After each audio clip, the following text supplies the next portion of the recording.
So when it was announced that Scott Derrickson, the director of the first Doctor Strange and no longer the director of the follow-up, Doctor Strange Into the Multiverse of Madness, had departed from Marvel Studios and would not direct the film, in the video I said that there's been evidence kind of pointing towards him leaving the project. Now in this, we're going to go over when it started and why exactly many of us were not really surprised by the fact that he is no longer attached to it and the fallout between him and the MCU.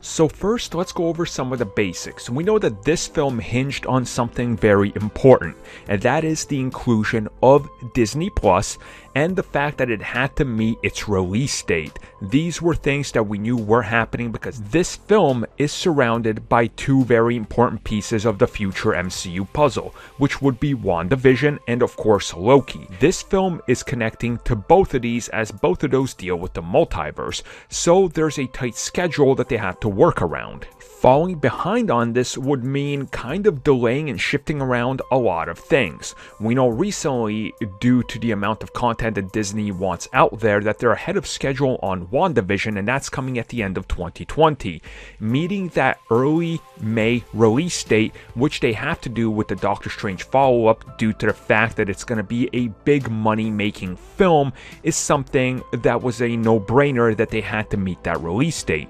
So it wasn't too long ago that Scott Derrickson put out this tweet, which reads, "Studio release dates are the enemy of art." Now this was on December 15th. I covered it when it came out, and then in that I stated that I believe this could lead to Scott Derrickson leaving because he's outright calling Disney out. There's nothing else he was working on. There's no other studio mandate or release.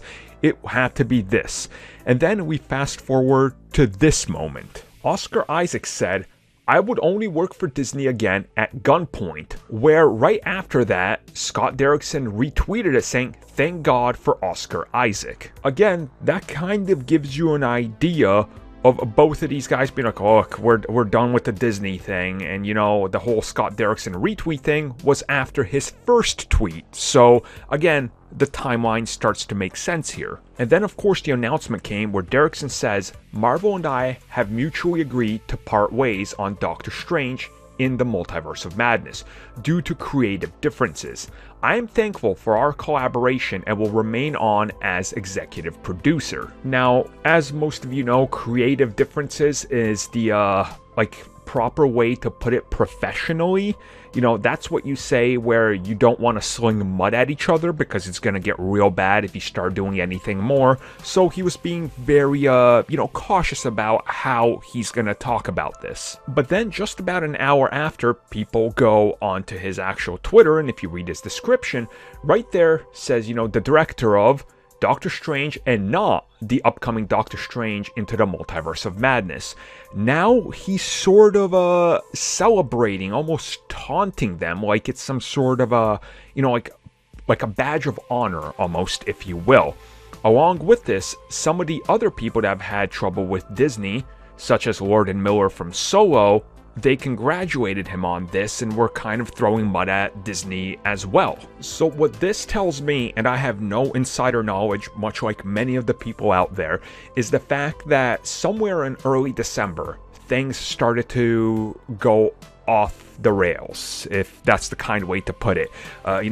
Disney just previously in the year put out those dates and those titles, and they mandated that this is when it comes out. And he agreed to this. That's why he's been working on the script. That's why he's been working on the movie.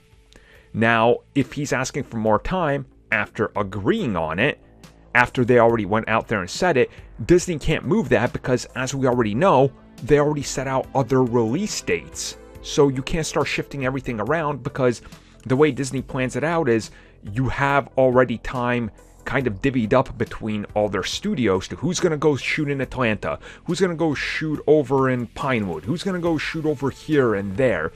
And you can't just suddenly delay the film in place of something else because something else is shooting during that time. They're a well-oiled machine for this reason. So it's my assumption, that they kind of clashed heads over not just the creative decision, but the fact that it had to connect to everything, the fact that it had to go in front of camera so early and that he wanted more time to work on the script. Now, he's been working on this for like 4 years, so you stand to kind of look at Disney's approach to it going, look, we have to get this out there because remember guys, there's a certain amount of time the actors have, and if that time goes by, they can go do other projects. So Cumberbatch already must have freed up time knowing when they're going to shoot.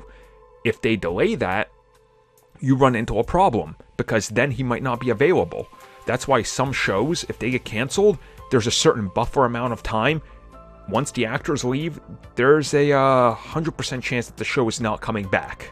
Like, that's just kind of how it goes. Unless they can pick up everything and translate it over to a new owner. So Disney was not going to go with that.